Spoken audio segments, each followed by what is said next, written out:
So if we run this, we can see we have the make on our... Hi, today we are going to be making a dot plot, and we're going to be using MPG as our data set. And if you return to last week's video where we made a lollipop chart, we're going to use the same functions,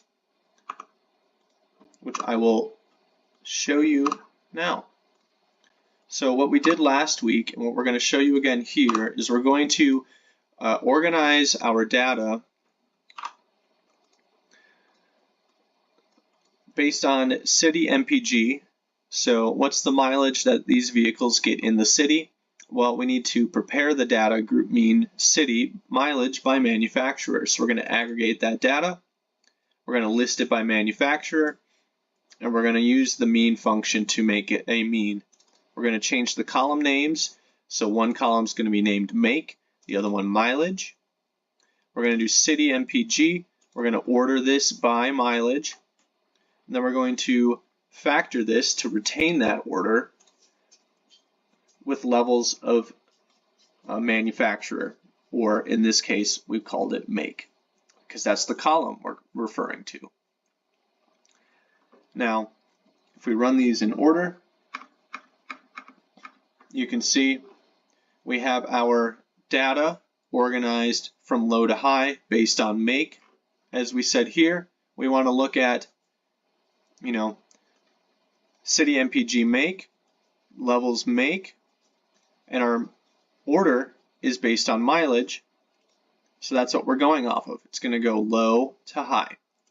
With our ggplot, to make a dot plot, you want to have your x as make, y as mileage. You're going to use a point plot.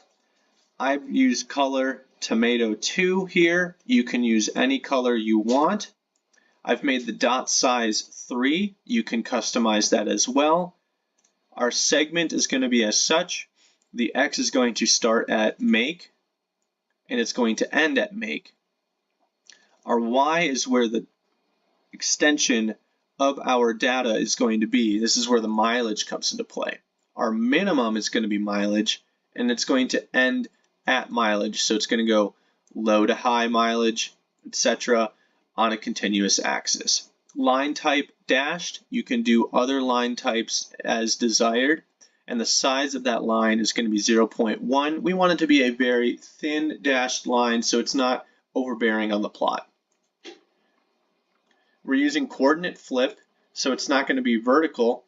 Our y is going to be where your traditional x-axis is, and we're going to have the manufacturer on your traditional y, because that's what coordinate flip does, turns your plot 90 degrees.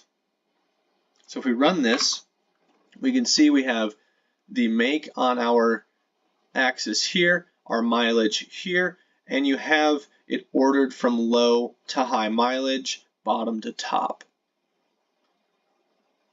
And there you have it. There's your dot plot.